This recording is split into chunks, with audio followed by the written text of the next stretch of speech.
Welcome back. Next we're going to be looking at how to grip this replica.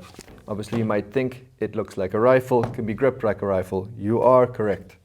Essentially the main point that you want to lock it to your body with is your shooting hand, being your right hand or left hand, but you grip it over the hand grip, vertical grip, place your other hand on the foregrip, and then you can shoulder it like you would any rifle.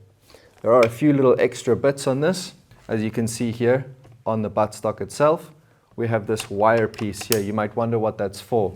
It's essentially to help you to rest it onto your shoulder, either when moving or when you're in a prone position, just locking it, giving you that much more sturdiness to your shot.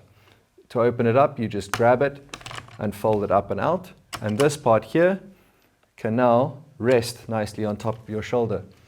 With a slightly heavier replica like this, it does actually help you a lot when you're standing upright and wanting to move around, because now you can just rest it very easily on your shoulder and get onto target nice and quickly.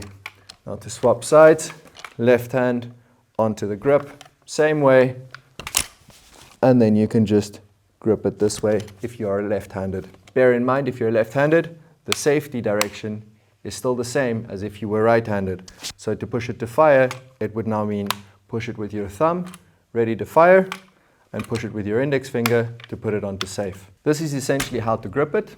You will notice as well that we have various amounts of accessory space on the front handguard.